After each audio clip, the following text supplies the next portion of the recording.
Bienvenue dans l'émission La vérité de l'Évangile avec Andrew Womack, un ministère d'enseignement qui se concentre sur l'amour et la grâce inconditionnelle de Dieu. La foi ne fait que s'approprier ce que Dieu a déjà pourvu par grâce. Si la grâce ne l'a pas donné, votre foi ne peut rien faire à Dieu. Une fois que j'ai appris que j'avais déjà tout ce que je pensais que Dieu allait me donner, ma situation s'est débloquée. Et maintenant, voilà Andrew. Bienvenue dans notre émission La vérité de l'Évangile. Voilà quelques jours que nous avons commencé un enseignement intitulé « Vous l'avez déjà », qui est en réalité une application de l'enseignement où j'explique qui vous êtes en Christ. Je l'appelle « Esprit, âme et corps » et ceci en est l'application. Dans l'Esprit, Jésus nous a déjà tout donné et sa plénitude vit à l'intérieur de nous. Vous n'avez pas besoin de demander à recevoir plus de Dieu, vous n'avez pas besoin de demander plus de foi, vous n'avez pas besoin de demander la guérison, vous n'avez pas besoin de demander la sagesse. Vous avez déjà reçu toutes ces choses, donc il vous faut puiser de ce qui est déjà en vous. Quelqu'un pourrait dire, quelle différence cela fait-il? Que je l'ai déjà ou que je doive aller le chercher? Le fait est que tant que je n'aurai pas fait quelque chose, rien ne se manifestera dans ma vie. Mais il y a une énorme différence entre essayer de faire quelque chose à Dieu et croire qu'il l'a déjà fait et qu'il vous faut simplement le recevoir. Vous savez, si on y réfléchit un instant, si vous pensez que c'est à vous de faire bouger Dieu, de faire en sorte qu'il vous guérisse, vous rende prospère, vous bénisse, mais alors comment obliger Dieu à faire quoi que ce soit? Et c'est en gros ce qu'est la religion, c'est essayer de parvenir à faire bouger Dieu. Comment obtenir quelque chose de la part de Dieu? Vous savez, dans l'Ancien Testament, ils s'emparaient des cornes de l'autel, ils priaient et suppliaient Dieu. Et c'est en quelque sorte ce que font les gens. Ils s'emparent des cornes et les secouent jusqu'à ce que Dieu intervienne. C'est tellement plus facile de se reposer dans ce que Dieu a déjà fait. Dieu a déjà tout prévu. Et le verset que j'ai utilisé hier au premier chapitre du livre aux Éphésiens dit « Béni soit le Dieu et Père de notre Seigneur Jésus-Christ, qui nous a, au passé, c'est déjà fait, qui nous a bénis de toute bénédiction spirituelle dans les lieux célestes en Christ. » Vous n'avez pas besoin que Dieu vous bénisse. À votre nouvelle naissance, vous avez été bénis avec tout ce qu'il a et tout ce qu'il est. La plénitude de la divinité habite en vous. Colossiens chapitre 2, verset 9.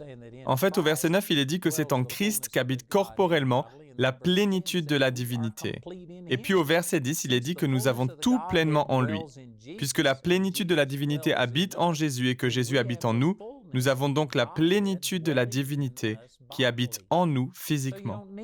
Vous n'avez donc pas besoin que Dieu en fasse davantage. Vous avez besoin de croire que vous êtes déjà bénis. Et je vais continuer à couvrir ces vérités tout au long de cet enseignement. J'entrerai même dans plus de détails, mais ce n'est pas parce que vous avez reçu quelque chose que cela va se manifester automatiquement. Il y a des choses que vous devez apprendre. L'une de ces choses est que la puissance de Dieu s'active par la voix. Vous devez parler votre foi. Psaume chapitre 91, je dis à l'Éternel, tu es mon refuge et ma forteresse. Dieu veut être le refuge et la forteresse de tout le monde. Mais tout le monde ne le reçoit pas, tout le monde ne le dit pas. Tout le monde ne coopère pas avec ce que Dieu veut faire. Mais ça fait vraiment toute la différence de comprendre ce que vous avez reçu. Dieu nous a déjà donné tout ce qui est nécessaire à la vie et à la piété en nous faisant connaître celui qui nous a appelés par sa propre gloire et par sa force. 2 Pierre chapitre 1, verset 3. À nouveau, Éphésiens chapitre 1, verset 3. Béni soit le Dieu et Père de notre Seigneur Jésus-Christ, qui nous a bénis de toute bénédiction spirituelle dans les lieux célestes en Christ. En lui, Dieu nous a choisis avant la création du monde pour que nous soyons saints et sans défaut devant lui. Remarquez qu'il nous a choisis. Il y a beaucoup de chrétiens qui ont cette attitude et qui disent « Oh Dieu, je sais que tu bénis les gens, je sais que tu utilises les gens. Pourrais-tu m'utiliser, s'il te plaît? Oh Dieu, s'il te plaît, utilise-moi, choisis-moi. » Et ils ne font que supplier Dieu. Je sais que lorsque je me suis tourné vers le Seigneur pour la première fois, j'avais un désir ardent à l'intérieur de moi de partager avec tout le monde les choses qu'il avait faites dans ma vie. Et je priais tout le temps. Oh Dieu, utilise-moi, Dieu, utilise-moi. Et un jour, le Seigneur m'a parlé et m'a dit, je t'utiliserai dès que tu seras utilisable. Il m'a dit, arrête de prier en disant, Dieu, utilise-moi, mais prie, Dieu, rends-moi utilisable. Et puis j'ai compris que la seule raison pour laquelle j'avais envie que Dieu m'utilise, c'était parce que Dieu avait placé ce désir en moi. Si une personne est livrée à elle-même, si elle est dans la chair, elle ne voudra pas que Dieu l'utilise. La nature humaine pécheresse ne nous motive pas à être utilisés par Dieu.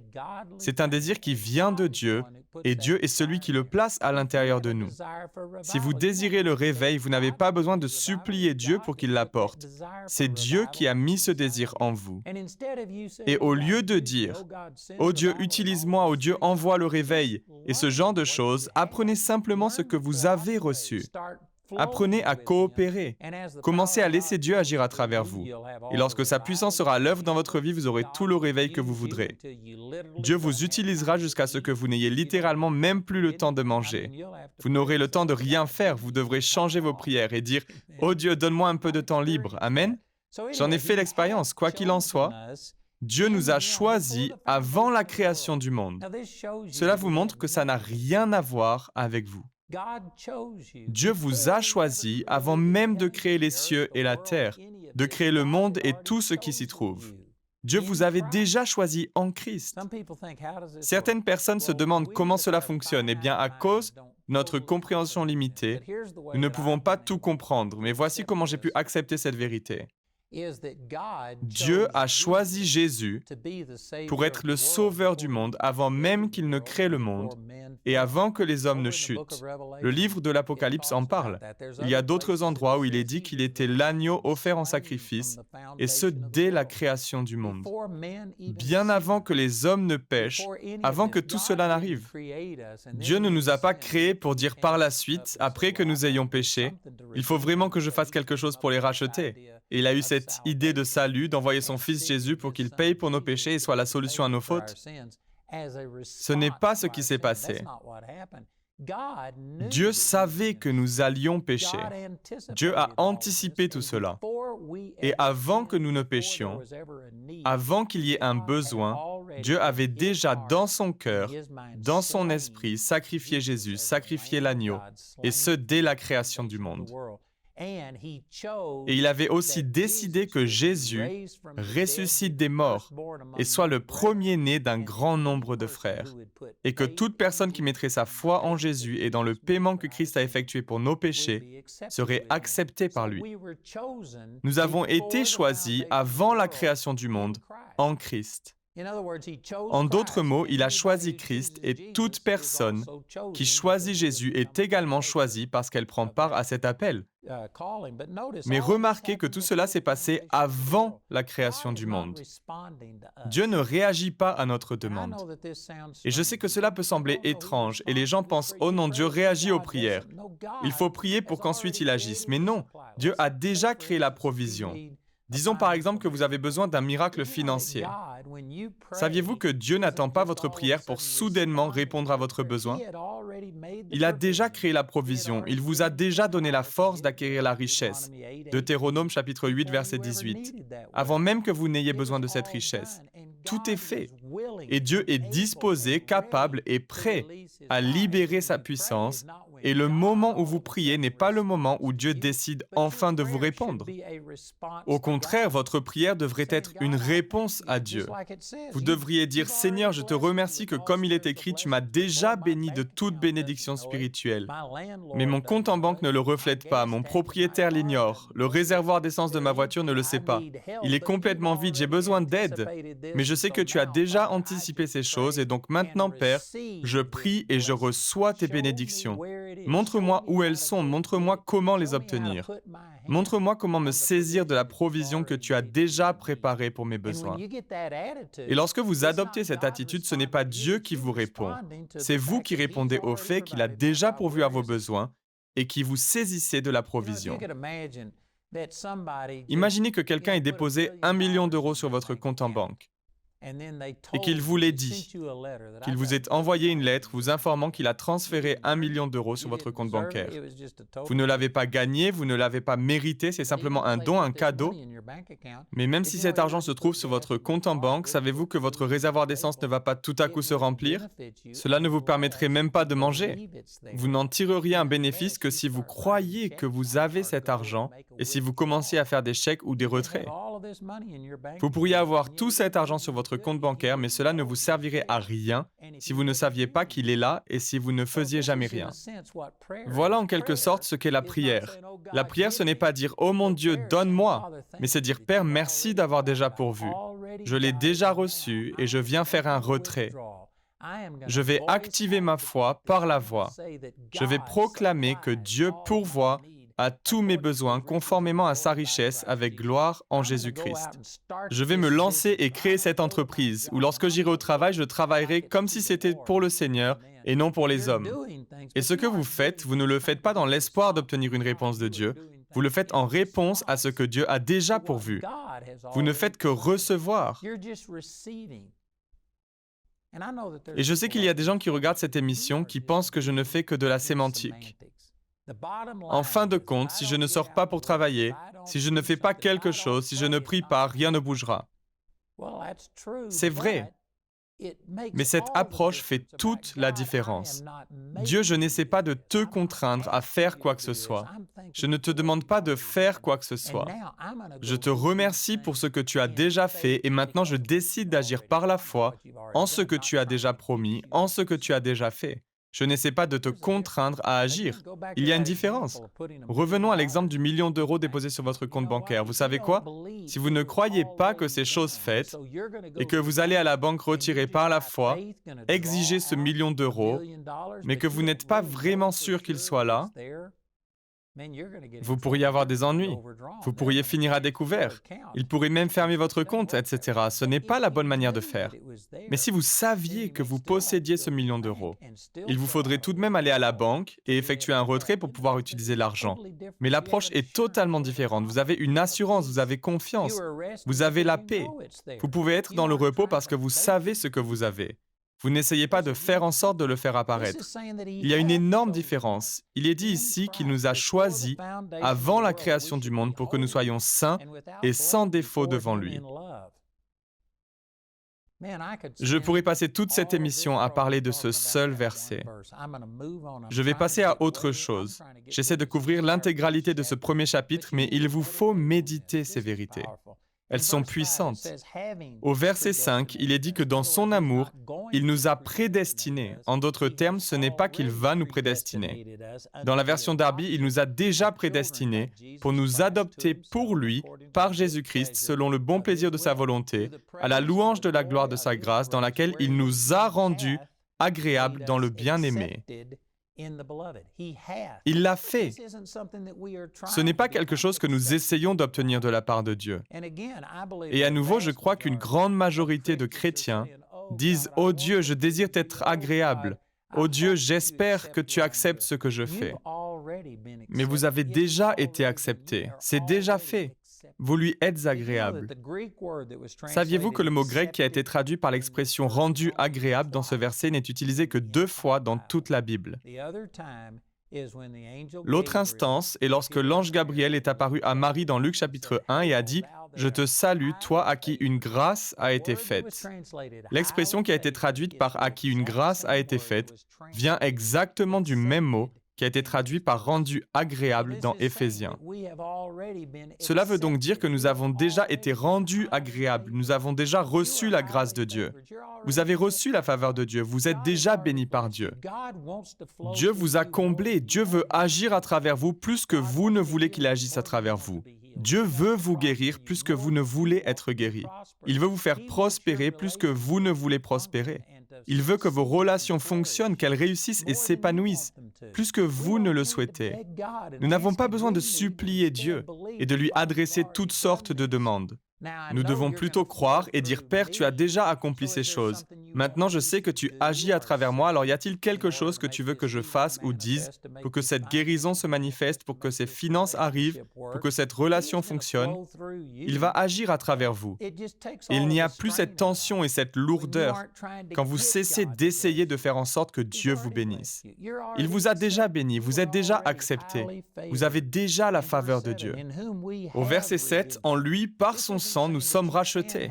Il n'est pas dit que vous pouvez peut-être être rachetés, que si vous priez assez fort, il pourrait éventuellement vous donner la rédemption. Non. Quand vous recevez Jésus comme votre Seigneur, vous êtes rachetés.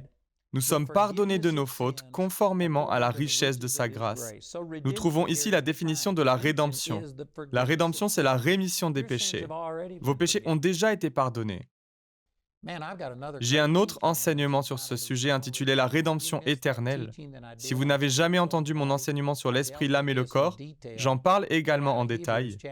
Mais dans les chapitres 9 et 10 de l'Épître aux Hébreux, les Écritures enseignent que tous vos péchés, passés, présents et même futurs, les péchés que vous n'avez même pas encore commis, ont déjà été payés. Vous avez été acquittés. Vous avez déjà été pardonnés de vos péchés passés, présents et futur. Alors, si vous ne m'avez pas entendu enseigner sur ce sujet, je suis sûr que beaucoup d'entre vous pensent que c'est une hérésie. Mais cet enseignement est directement fondé sur la Bible. J'y ai utilisé d'innombrables versets. Il vous faut vous procurer cet enseignement. Vous avez déjà obtenu la rédemption, le pardon des péchés. Au verset 8, Dieu nous l'a accordé avec abondance, en toute sagesse et intelligence. Remarquez que Dieu nous l'a accordé avec abondance. Plus tard dans ce même chapitre, Paul va demander à Dieu de donner à ses Éphésiens un esprit de sagesse et de révélation qui vous le fasse connaître. Certaines personnes pourraient penser, eh bien voilà, il s'agit là de demander à Dieu de nous donner quelque chose. Mais ici, il est dit qu'il nous l'a déjà donné. Donc en fait, quand vous les mettez ensemble, cela veut dire que Paul prie pour que la sagesse et la révélation que Dieu a déjà mise à notre disposition commencent à fonctionner. Que nous puissions y puiser et commencer à comprendre ces choses dont il parle. À nouveau, verset 8, Dieu nous l'a accordé avec abondance en toute sagesse et intelligence. Il nous a fait connaître le mystère de sa volonté. Remarquez que chacun de ces versets ne parle pas de ce qui est possible, de ce qui pourrait arriver dans le futur. Tout est conjugué au passé. D'ailleurs, si vous lisiez le livre aux Éphésiens, toute l'épître est écrite de ce point de vue. Elle parle de ce qui a déjà été accompli, avec des prières pour que nous obtenions une révélation de ce que nous avons déjà. Les 3 premiers chapitres d'Éphésiens vont tous dans ce sens. C'est déjà fait. Vous avez déjà reçu la même puissance qui a ressuscité Christ d'entre les morts. Vous avez déjà été rendus à la vie. Vous avez reçu la vie de Dieu. Vous êtes déjà sauvés. Vous êtes déjà pardonnés. Et il veut montrer à travers nous, aux dominations et aux autorités dans les lieux célestes, l'infinie grandeur de sa puissance. Toutes ces choses se trouvent dans les 3 premiers chapitres. C'est déjà fait. Puis au chapitre 4, 5 et 6, puisque c'est déjà fait, alors comment devrions-nous vivre? Et il explique en substance, dans Éphésiens chapitre 4, verset 17, que nous devrions être différents des gens qui ne connaissent pas le Seigneur, qui n'ont pas reçu ce qui nous a été donné. Commencez à utiliser ce que Dieu vous a donné. Ensuite, il nous dit comment vivre dans la sainteté et comment avoir de bonnes relations avec son mari ou sa femme, comment voir le gouvernement et les gens qui ont une autorité sur vous et ce genre de choses. Le livre aux Éphésiens, tous ces versets que je lis, sont conjugués au passé et parlent de ce que Dieu a déjà fait. La plupart d'entre nous demandent à Dieu de faire ce qu'il a déjà fait. Et cela ne fonctionne pas. Dieu est honoré lorsque vous dites « Mon Père, merci parce que je suis pardonné. Merci de m'avoir accepté, je suis déjà béni. J'ai reçu la sagesse et la prudence. J'ai déjà été choisi, tu m'as choisi. Tu as déjà un plan pour toute ma vie. » Au lieu de supplier Dieu, « Oh Dieu, fais quelque chose de ma vie », priez plutôt « Dieu, tu as un plan pour ma vie. En toi, j'ai été choisi avant la création du monde. Quel est ce plan? Aide-moi à comprendre, aide-moi à coopérer. » C'est une approche totalement différente. Au verset 9, il est dit « Il nous a fait connaître le mystère de sa volonté, conformément au projet bienveillant qu'il avait formé en Christ. » Vous pourriez dire « Mais je ne connais pas le projet bienveillant de sa volonté. » Mais vous le savez, dans votre esprit, vous savez tout. 1 Jean chapitre 2, verset 20, Vous avez l'onction donnée par celui qui est saint et vous avez toute connaissance. Vous n'avez pas toute la connaissance dans votre cerveau de la taille d'une cacahuète ici, mais dans votre esprit, vous avez la pensée de Christ. 1 Corinthiens chapitre 2, verset 16. Et alors que vous priez en langue, la Bible dit que c'est votre esprit qui prie, la partie de vous qui a la pensée de Christ. Et il est dit dans 1 Corinthiens chapitre 14, je crois au verset 2, que lorsque vous priez la sagesse cachée de Dieu. Et ensuite, 1 Corinthiens 14, 13, dit que lorsque vous priez en langue, priez afin de pouvoir interpréter. Demandez à Dieu de vous révéler ce que votre esprit sait déjà. Vous avez la pensée de Christ, vous avez toute connaissance. Lorsque vous parlez par l'esprit, demandez simplement à Dieu de vous donner l'interprétation et c'est ainsi que vous pouvez puiser de cette connaissance. Mais comme le dit ce verset, il nous a fait connaître le mystère de sa volonté. Nous connaissons le mystère de sa volonté, conformément au projet bienveillant qu'il avait formé en Christ. C'est en nous. Nous avons la connaissance et la révélation, mais c'est à nous d'y puiser. Ce sont des vérités puissantes. Au verset 10, pour le mettre à exécution lorsque le moment serait vraiment venu, à savoir de tout réunir sous l'autorité du Messie, aussi bien ce qui est dans le ciel que ce qui est sur la terre. En lui, nous avons été désignés comme héritiers. Remarquez qu'il n'est pas dit que nous pouvons devenir héritiers, que si vous faites tout ce qu'il faut, vous pourriez peut-être être désigné comme héritier. Vous avez été désigné comme héritier. C'est déjà vôtre. C'est en vous. Et il continue en disant ceci. Il prie pour que Dieu illumine les yeux de votre cœur, pour que vous sachiez quelle est l'infinie grandeur de sa puissance, qui se manifeste avec efficacité par le pouvoir de sa force envers nous qui croyons. Et quelle est cette puissance? Au verset 18, il est question de la richesse de son glorieux héritage au milieu des saints. La gloire de Dieu et ses richesses ne sont pas seulement au ciel. Le ciel sera vraiment extra, mais savez-vous, quand vous avez déjà obtenu un héritage. Il est dit au chapitre 2 de l'Épître aux Thessaloniciens que vous avez été appelés pour que vous possédiez la gloire de notre Seigneur Jésus-Christ. Vous avez déjà la gloire de Dieu à l'intérieur de vous. Et je sais que certains d'entre vous vont immédiatement se regarder dans le miroir et dire « Ouh, je ne peux pas la voir. C'est parce qu'elle n'est pas dans votre corps, elle n'est pas dans vos pensées, dans vos émotions. Elle est dans votre esprit. La gloire de Dieu habite en vous. En lui, nous sommes aussi devenus héritiers, ayant été prédestinés suivant la résolution de celui qui opère toutes choses d'après le conseil de sa volonté, afin que nous servions à la louange de sa gloire, nous qui d'avance avons espéré en Christ. En lui, vous aussi, après avoir entendu la parole de la vérité, l'évangile de votre salut, en lui, vous avez cru et vous avez été scellés du Saint-Esprit qui avait été promis. Ce n'est pas quelque chose qui se produira dans le futur. C'est quelque chose qui s'est déjà produit. Si vous connaissez mon enseignement sur l'esprit, l'âme et le corps, j'y parle du fait que notre esprit est né de nouveau, juste et vraiment saint, Éphésiens 4, 24. Et maintenant, selon ce verset, nous avons immédiatement été emballés sous vide, nous avons été scellés. Et votre esprit est totalement verrouillé. Et si vous péchez en tant que chrétien, ce péché peut entrer dans votre corps physique et donner à Satan une opportunité de vous attaquer par la maladie et d'autres maux. Le péché peut aussi entrer dans vos pensées et vos émotions et permettre à Satan de vous contaminer avec la dépression, le découragement, le manque de pardon, la douleur, l'amertume, toutes ces choses. Mais il ne peut pas pénétrer le sceau qui entoure votre esprit. Votre esprit demeure juste et vraiment saint et c'est quelque chose qui a déjà été accompli. Vous avez été scellés du Saint-Esprit qui avait été promis.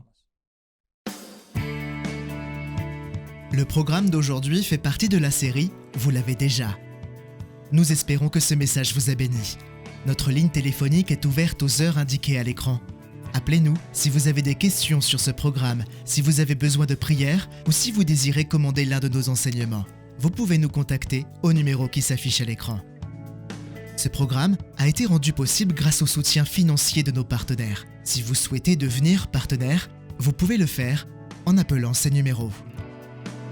Nous vous proposons un livre sur le même sujet que l'émission d'aujourd'hui, intitulé « Vous l'avez déjà », que vous pouvez vous procurer pour 16 €. Les 30 émissions de cette série sont disponibles en DVD pour 22 €. Vous pouvez également vous les procurer en CD pour la somme de 15 €. Si vous commandez les 2 albums, CD et DVD de manière simultanée, le prix de l'ensemble est de seulement 30 €. Vous pouvez aussi opter pour les fichiers audio MP3 et vidéo MP4 sur clé USB pour 30 €. Le guide d'études est pour l'instant seulement disponible en anglais. Il inclut le contenu du livre ainsi que des questions en rapport avec chaque sujet abordé afin d'étudier seul ou en groupe. Pour tous nos téléspectateurs qui se trouvent en dehors de l'Europe, tous les produits que nous vous présentons sont disponibles grâce à nos bureaux dans votre région. Vous pouvez les contacter grâce aux détails qui s'affichent sur votre écran afin de connaître le prix dans leur monnaie locale. Andrew a à cœur que chacun puisse écouter ou regarder ce programme à sa convenance et puisse le partager avec d'autres. Si vous ne pouvez pas vous permettre d'acheter les CD ou DVD, nous vous enverrons un lien afin de télécharger gratuitement l'enseignement de cette semaine en version audio MP3. Notez que vous ne pouvez profiter de cette offre qu'en appelant notre ligne téléphonique. Vous pouvez nous appeler dès maintenant au numéro qui s'affiche sur votre écran. Nous nous ferons un plaisir de répondre à vos questions, de prier avec vous ou de vous aider à commander l'un de nos enseignements. Notre ligne sera ouverte pendant les heures inscrites à l'écran. Nos opérateurs téléphoniques répondront en français ou en anglais selon les informations qui se trouvent sur cette annonce. Toutes les ressources d'Andrew en français se trouvent dans les boutiques en ligne des sites internet de nos bureaux affichés à l'écran. Vous pouvez également nous joindre par email en français et en anglais aux adresses qui s'affichent sur votre écran. Nous espérons avoir de vos nouvelles. La prochaine fois, dans la vérité de l'Évangile, À votre nouvelle naissance, vous n'avez pas reçu juste un petit peu de Jésus, mais vous l'avez entièrement reçu. Et c'est en lui qu'habite corporellement toute la plénitude de la divinité. Donc vous ne pouvez pas en recevoir davantage. Alors quand vous dites « Dieu, j'ai besoin de plus de toi, j'ai besoin de plus de puissance, j'ai besoin de plus d'onction, j'ai besoin de plus de foi, j'ai besoin de ceci ou cela », vous avez peut-être besoin de plus de puissance en opération dans votre vie, et vous ne pouvez pas en recevoir davantage. Où Dieu irait-il pour en obtenir plus ? Vous avez déjà reçu la plénitude de Jésus à l'intérieur de vous. Où pourriez-vous trouver quelque chose de supérieur à cela ? Vous voyez, la raison pour laquelle nous ne voyons pas la puissance de Dieu se manifester, c'est tout d'abord que nous ignorons ce que nous avons reçu. Nous n'y croyons pas. Nous demandons plus à Dieu alors qu'en vérité, vous l'avez déjà reçu. Vous n'avez pas besoin de plus. Ce dont vous avez besoin, c'est la révélation de ce que vous avez déjà. Il vous faut commencer à utiliser ce que vous avez déjà. Il vous faut commencer à vivre par la foi plutôt que dans l'incrédulité.